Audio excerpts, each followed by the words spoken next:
চট্টগ্রাম, বরিশাল, রাজশাহী, কুমিল্লা, খুলনা সহ ফুঁসে ওঠে বিভিন্ন বিশ্ববিদ্যালয়ের শিক্ষার্থীরা। দিনভর সড়ক মহাসড়ক অবরোধ করেন তারা। বেসরকারি বিশ্ববিদ্যালয় ও কলেজের শিক্ষার্থীরাও যোগ দেন আন্দোলনে। আরও গতি পায় কোটা বিরোধী আন্দোলন। 2024 সালের 7 জুলাই নতুন মাত্রা পায় বৈষম্য বিরোধী ছাত্র আন্দোলন। বাংলা ব্লকেডে স্থবির হয়ে যায় রাজধানী, ঘোষণা করা হয় কোটা বাতিলের এক দফা। দিনভর ঢাকা সহ দেশব্যাপী চলে সড়ক অবরোধ, প্রতিবাদ ও প্রতীকী অবস্থান।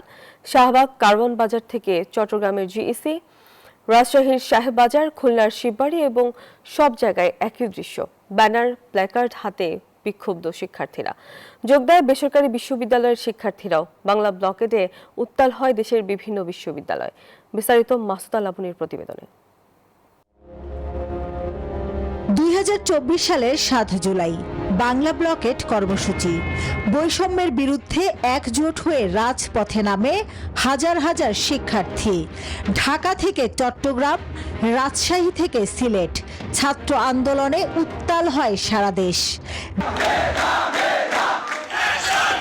প্রথমে খণ্ড খণ্ড মিছিল নিয়ে ঢাকা বিশ্ববিদ্যালয়ের কেন্দ্রীয় গ্রন্থাগারের সামনে জড়ো হন শিক্ষার্থীরা।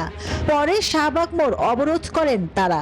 শাহবাগের পাশাপাশি রাজধানীর 8 স্থানে সড়ক অবরোধ করেন শিক্ষার্থীরা।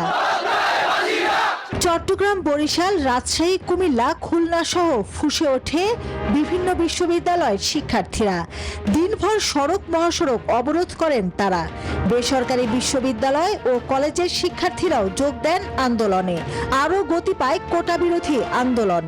সাধারণ শিক্ষার্থীদের পক্ষে ঢাকা ইউনিভার্সিটির শিক্ষার্থীদের পাশে আমরা দাঁড়াই। আমার শিক্ষার্থীরা যখন আন্দোলনে নেমেছে ওই সময় অনেকে হতাহতের ঘটনা ঘটছে এবং এটা ভয়াবহ ছিল সবচেয়ে কষ্টের ব্যাপার। ঢাকায় 4 ঘন্টারও বেশি সময়ের অবরোধের পর সড়ক ছাড়ে শিক্ষার্থীরা। নাহিদ ইসলাম ঘোষণা দেন অনির্দিষ্টকালের ক্লাস বর্জনের, সেই সাথে ঘোষণা করা হয় কোটা বাতিলের এক দফা। এই শিক্ষক মনে করেন বাংলা ব্লকেট কমপ্লিট শাটডাউনের মতো নতুন নতুন কর্মসূচি দিয়ে নতুন প্রজন্ম, শিক্ষার্থী, সাধারণ মানুষ এমনকি শিক্ষকদেরও এক প্ল্যাটফর্মে দাঁড় করাতে পেরেছিলেন। গতানুগতিক ধারার কোনো আন্দোলন ছিল সেটি নয়, এখানে অনেক সৃজনশীলতা ছিল, এটা বুদ্ধিভিত্তিক যে বই প্রকাশ সেটি ছিল। কারণ যেভাবে ফেসিবাদ জেকে বসেছিল, ট্রেডিশনাল কর্মসূচি বা ভাষার ব্যবহারের বাইরে গিয়ে নতুন করে মানুষকে আন্দোলিত করবে সে ধরনের কর্মসূচি এবং কর্মসূচির নাম খুব গুরুত্বপূর্ণ ছিল। যেমন বাংলা ব্লকের কথা আমরা জানি, শাটডাউনের কথা জানি। আমাদের টিচারদের ক্ষেত্রে আমরা দেখেছি যে নিপীড়ন বিরোধী শিক্ষক একসাথে হয়েছে সবাই।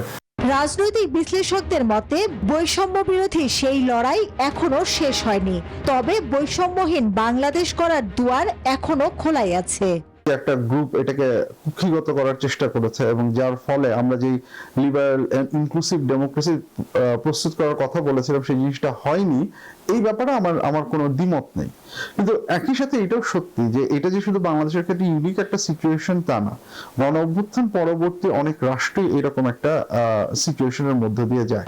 তাদের মতে শিক্ষার্থীরা চেয়েছিলেন বাংলাদেশ হবে বৈষম্যহীন, ন্যায্য ও মানবিক। বাংলা ব্লকেট কর্মসূচির মাধ্যমে তারা দেখিয়েছিলেন নতুন প্রজন্ম জেগেছে। মাসুদা লাবনী, নিউজ 24, ঢাকা।